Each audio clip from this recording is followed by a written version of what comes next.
বন্ধুরা আজকে যে রান্না বান্না করব কালো কচুর শাক, এই যে ইলিশ মাছের মাথা দিয়ে কালো কচুর শাক রান্না হবে। আর এখানে রান্না হবে তোমার আলু বটবটি পেঁয়াজ দিয়ে কালো জিরা দিয়ে ভাজা। আর এই যে মাংস করব, মাংস বলতে চিকেন। এই যে চিকেনটাকে ধুয়ে টুয়ে রেখেছি। আর এই যে আলু পেঁয়াজটা সব কাটা হয়ে গেছে। এখানে আছে ঝিলিমিলির খাবার। আর এই যে এখানে মশলা টশলা করে রেখে দিয়েছি। এই যে এখন রান্নাটা বসিয়ে দিব, সব গোছগাছ করে নিলাম।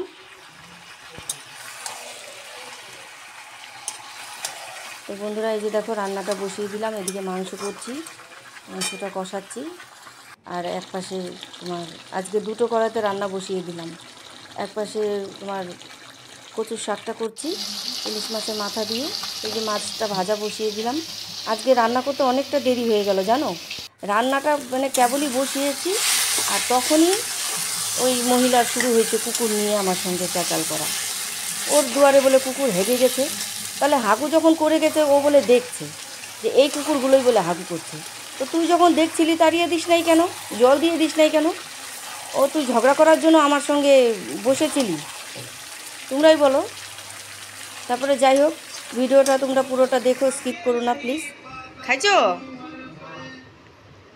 দেখো দেখো লবণ টবণ ঠিক আছে? গরম গরম। দেখো বন্ধুরা আমার চিন্টু কার্টুন দেখছে আর মাংসর গন্ধ পেয়ে ও আর সহ্য করতে পারছে না, বলে মা তাড়াতাড়ি এক পিস দাও টেস্ট করি। কমপ্লিট হলো। এখানে আছে ভাত, এখানে আছে চিকেন কষা, আর এখানে আছে মুসুরির ডাল রাঁধুনি সম্বাদ দিয়ে, আর এখানে আছে আলু বটবটি ভাজা, মাছের ডিমের বড়া, আর এখানে আছে তোমার এখানে আছে হলো ইলিশ মাছের মাথা দিয়ে কচুর শাক, আর এই যে 2 পিস মাছ ভেজে রেখেছি। এই হচ্ছে আজকে দুপুরে রান্না। ঝিলিমিলির জন্য চিকেন এনেছিল চিন্টুর পাপা। তো ঝিলিমিলির চিকেনটা এখানে সিদ্ধ হচ্ছে, পরে কিছুটা চাল ডাল দিয়ে খিচুড়ির মতন করে একসঙ্গে করে নিব। ওদের খাবারটাও বসিয়ে দিলাম। এবার আমি স্নান করতে যাচ্ছি। স্নান করে এসে খাওয়া দাওয়া করে তারপরে তোমাদের সঙ্গে আবার কথা বলছি।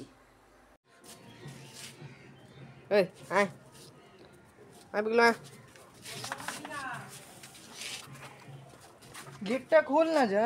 বন্ধুরা দেখো, এই যে ওদেরকে দেখলে পরে কার মায়া হবে না বলো? তোমরাই দেখো। হ্যাঁ, কী করে মানুষ ওদেরকে মারতে পারে এইভাবে করে? হ্যাঁ, কী করে? আর সারাটা দিন এরা আমার দুয়ারেই পড়ে থাকে, কিন্তু কারো বাড়িতে গিয়ে কিন্তু এরা ডিস্টার্ব করে না। আরেকটা জিনিস দেখবে তোমরা, এই যে দেখো এই জায়গাটার মধ্যে, দাঁড়া বাবু দাঁড়া দাঁড়া, শোন না, এই যে এই জায়গাটার মধ্যে দেখো রড ঢুকিয়ে ফুটো করে দিয়েছিল জানো, কিছুদিন আগে কত ওষুধপত্র করে এদেরকে ঠিক করা হয়েছে। এটাকে যা কষ্ট পেয়েছে না কুকুরটা। আহ,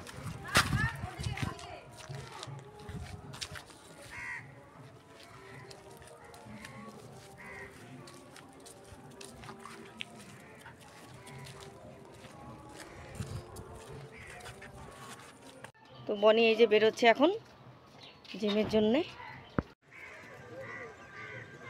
এই যে দেখতে পাচ্ছ, এটা আমার এই যে রাস্তার থেকে এটা আমার দুয়ারের গেট, মেন গেট এটা আমার। এই গেটটা দিয়ে, এই গলিটা দিয়েই আমার বাড়ির ভেতরে ঢোকা হয়। এই যে গলিটা দেখতে পাচ্ছ, এই গলিটার মধ্যে ওরা সারাক্ষণ শুয়ে থাকে এই লোকের অত্যাচারে। দেখো বন্ধুরা, এই যে ফাঁকা জায়গাটা দেখতে পাচ্ছ, এই জায়গাটার মধ্যে ওরা খেলা করে। আর বাড়ির চারিপাশটা দেখো, এটা হলো রাস্তা। হ্যাঁ, আর এদিকে দেখো চারিপাশটা শুধু মাঠে মাঠ দেখতে পাবে, অনেক ফাঁকা জায়গা। আরও দেখাচ্ছি তোমাদেরকে। দাঁড়াও,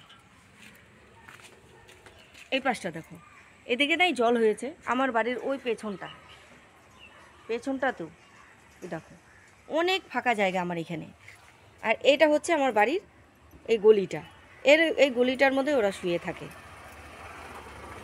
নমস্কার বন্ধুরা, আজকে আমার খুব কষ্টের একটা কথা, খুব দুঃখের একটা কথা তোমাদের সঙ্গে আমি শেয়ার করতে চাই। আমার বেশি দিন হয়নি, আমি নতুন একটা চ্যানেল খুলেছি ইউটিউবে। তো দেই মাঝে মধ্যে এক একটা করে ভিডিও দেই। নতুন তো খুব একটা ভালো কিছু পারি না করতে। তো যাই হোক, যাও ভালো এনার্জি সহ এই কাজ করছিলাম, ভিডিও করছিলাম। তো ইদানিং মানে ভিডিও ঠিকঠাক মতন আমি দিতে পারছি না, কারণ আমি খুব কষ্টে আছি, খুব ডিপ্রেশনে আছি। ডিপ্রেশন বলতে আমি মানে স্ট্রিট ডগকে খুব ভালোবাসি। তো ছোটোর থেকেই আমার বাড়ির সামনে মানে রাস্তাতেই কতগুলো কুকুর বাচ্চা দিয়েছিল, প্রায় 15-16টার মতন বাচ্চা দিয়েছিল। তো সেই বাচ্চাগুলোকে আমি দেখাশোনা করে রাখতাম, যদিও বা আমি সেরকম ঘরটাও রাস্তা করে দিতে পারিনি, ওরা রাস্তাতেই থাকে, শুধু দেখে রাখতাম, একটু দেখতাম, ভালোবাসি আমি ওদেরকে। তো খাওয়া দাওয়া দেই ওদেরকে, রাস্তাতেই দেই খাওয়া দাওয়া। তো এই করতে করতে বাচ্চাগুলো বড় হয়ে গেল, আমাকে খুব ভালোবাসে, আমাকে চেনে, যেহেতু আমি ওদেরকে ভালোবাসি, ওরাও বোঝে। তো এবার এই করতে করতে বড় হলো, বড় হওয়ার পরে হঠাৎ করে একদিন দেখি 3-4টা বাচ্চা, এই ঠিক তোমার 4টা-5টার দিকে, তখন হ্যাঁ 4টা-5টাই হবে, বিকেলবেলা, ভালো বাচ্চা। হঠাৎ দেখি মাঠের মধ্যে, আমার বাড়ির চারিপাশে মাঠ আছে, মাঠের মধ্যেই, মানে ওরা রাস্তাতেও ঠিক থাকে না, মাঠেই থাকে বেশি, মানে আমার বাড়ির চারিপাশটা মাঠ আছে। তো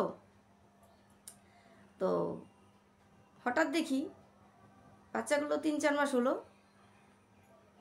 বিকালবেলা এমনি এমনি এসে, আমিও মাঠে বসে আছি, পাটির মধ্যে বসে আছি, ওরাও দেখি যে এসে বসে আছে, বসে বসে কী হলো, ঘুমানোর পরে ওই যে ঘুমালো, আর উঠলো না, বাচ্চাগুলো আর উঠলো না, 3-4টা বাচ্চা।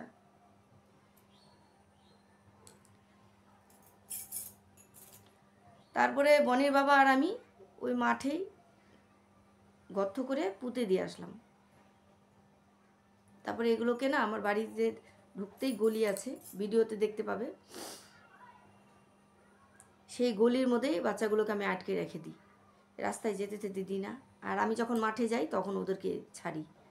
তো এই করতে করতে এখন তো বেশ বড় হয়ে গেছে, এখন রাস্তাতে এদিকে ঘুরে বেড়ায়, যেহেতু রাস্তার কুকুর। আর এ তো আর বিদেশি কুকুর না যে এই বাইরে রাখবো, ঘরে রাখবো, আর অনেকগুলো, আমার সেরকম ক্ষমতাও নেই ওদেরকে সেরকম করে দেওয়ার। জাস্ট একটু ভালোবাসি আমি, একটু খাবার নষ্ট হবে, সেই খাবারটা যেন নষ্ট না হয়, ওরাই খেয়ে বেঁচে থাক, এই বলে ওদেরকে দিই। ওই খাবার একটু নষ্ট হওয়ার থেকে ওরা খাক, বেঁচে থাক, তো এই জন্য দেখাশোনা করি একটু আর কি। দেখাশোনা বলতে সেরকম দেখাশোনাও করতে পারি না, এটা বলাও ভুল হবে। ওই টাইমলি 3 টাইম একটু খাবারটা দেই আমি, এই। তো এবার হঠাৎ করে একজন দেখছি, এক মহিলা আমার পাশের বাড়ি, ওর নাম শ্যামলী সরকার, তোমাদেরকে আমি নামটা বলছি, ওর নাম শ্যামলী সরকার। ও ইদানিং কুকুরকে দেখলে পরেই মারামারি করছে, ওর দেখা দেখি আরেকজন ভদ্রলোক আছে, উনিও কুকুরকে ঢিল মারামারি শুরু করছে। এবার 7-8 দিন আগেও দেখি যে হঠাৎ একটা কুকুরের পেটের মধ্যে একদম মনে হচ্ছে রড ঢুকিয়ে দিয়েছে কেউ, এরকম ফুটো হয়ে গেছে। তখন তো আমার মাথায় এরকম ছিল না যে এগুলো কেউ যদি মারে টারে এগুলোর ভিডিও করে রাখতে হয়, আমি তো অত কিছু মাথায় নাই আমার।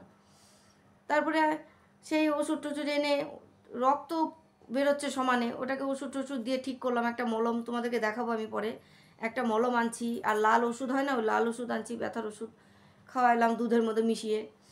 তারপরে সেই মলম টলম লাগানোর পরে ভালো হয়েছে, আরাম পাইছে ও এখন। এবার হঠাৎ ওই মহিলা দেখি ওর দুয়ারে কোন কুকুর হেগে গেছে, হাগু করে গেছে, চিৎকার করে বলে যাচ্ছে, কুকুর পালিস, কুকুর না সরি, মহিলার ভাষাটা শুনবা একটু, কুত্তা পালিস, কুত্তাকে 3 বেলা খাইতে দিস তোরা, কুত্তার গু সাফ করে যা, পরিষ্কার করে যা। আরে রাস্তার কুকুর তুই, আচ্ছা ঠিক আছে, আমি ভালোবাসি তো, তা আমাকে তুই ভালো করে বলতি, ও দিদি দেখো তোমাদের এই কুকুরগুলো মনে হয় আমাদের গেটের সামনে হাইকে গেছে, এভাবে বলতি, আমি পরিষ্কার করতাম। তোরা কুত্তা পালিস, কুত্তাকে তোরা ডাকিস, আয় আয় তু, তোর আর কি, তুই আর কি জানিস, ওই খালি আয় আয় তু করতে জানিস। আমাকে এইভাবে ভাষা দিয়ে কথা বলছে, আরও নোংরা ভাষা বলছে আমাকে, আরও নোংরা ভাষায় কথা বলছে আমাকে। হ্যাঁ, তুই আর কি জানিস, ওই রাস্তার খালি আয় আয় তু, আর এগুলোকে খাইতে দিস, এখন এদের গু পরিষ্কার কর। ও বাবা, রাস্তার কুকুর, আমার 2টা খাবার নষ্ট হয়ে যায় জন্য আমি ওদেরকে খেতে দিই, খেয়ে বেঁচে থাক। তার জন্য আমি কি পাড়ার মধ্যে যার যার বাড়িতে হাগু করবে আমি সাফ করতে যাব? হ্যাঁ, তোমাদের জ্ঞান নাই? তোমাদের দুয়ারে হাগু করছে, তোমরা চান করার আগে পরিষ্কার করে চান করে নাও। আমি কেন যাব তোমাদের দুয়ার পরিষ্কার করতে? এ কি আমার বাড়িতে পালা কুত্তা? রাস্তার কুত্তাগুলোকে আমি খাইতে দিচ্ছি। তাও যদি ওরা পটি করে তারপরেও আমি গিয়ে চান করার আগে ফেলে আসি।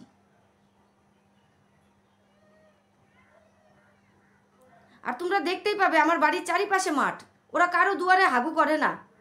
যদি ওরা হাগু করা থাকতো না তাহলে আমার বাড়ির এই গলিটা দিয়ে হাগু করে ওরা ভরে দিত। আমার বাড়ির চারিপাশে একটু হাগু করা দেখবা না ওদেরকে। কোন মাঠে জঙ্গলে চলে যাবে হাগু করতে ওরা? আশেপাশে আরও লোকজন আছে, ওনারাও বলে যে কুকুরগুলো না সেই দিমাগ সেই বুদ্ধি, দেখো কোন জঙ্গলে হাগু করতে যাচ্ছে। আর এক হাগু করে ওরা কোনো লোকে যদি বালু ঠালু ফেলে ওই বালু ঠালুর মধ্যে হাগু করতে যায়। তাছাড়া কিন্তু কারো দুয়ারে হাগু করতে যায় না।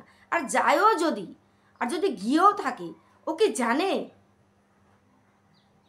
তবে ওরা এইটা ঠিক জানে, যারা ওদেরকে তুচ্ছ করে ওরা তাদের দুয়ারে যায় হাগু করে। এটাই বলবো আমি। এবার আমি কেন ভিডিওটা করলাম তোমাদেরকে বলছি। আমি যদি এখন রাস্তায় গিয়ে দাঁড়াই, আমাকে দেখলে পরে ওরা কি করে, কুকুরগুলো ঘুমাচ্ছে, এমনি এমনি কুকুরগুলোকে ঢিল মারবে, পাথর ছুঁড়ে মারবে, বাঁশ দিয়ে মারতে আসবে। কেন গো? তার মানে আমি ওদেরকে ভালোবাসি, ওদেরকে মারলে আমার কষ্ট হবে, আমি জ্বলবো, ওই জন্য কুকুরগুলোকে ওরা মারে। তাই এটা কি ভালো হচ্ছে বলো? ওরা আমার সঙ্গে হিংসা করে ওদেরকে কেন মারবে? তো আমি অনেক খোঁজ খবর করে এনজিওর নাম্বার পেয়েছিলাম, তারপরে ওখানে অনেকবার ফোন করেছি, আমার ফোনটা কেউ তোলেনি। তো তোমাদেরকে ওই জন্য আমি হাত জোর করে বলছি, তোমরা যদি আমাকে একটু হেল্প করতে পারো, প্লিজ আমাকে একটু উপকার করো। আমার সঙ্গে যদি কন্ট্যাক্ট করতে চাও তাহলে এই কমেন্টে আমাকে জানিও, আমি তোমাকে আমার বাড়ির ঠিকানা দিয়ে দিব, কোন জায়গায় এই ঘটনাটা হয়েছে আমি সেটাও বলে দিব। আর এই ভিডিওটা বেশি বেশি করে শেয়ার করো, কীভাবে স্ট্রিট ডগগুলোকে মেরে যাচ্ছে ওরা, প্লিজ।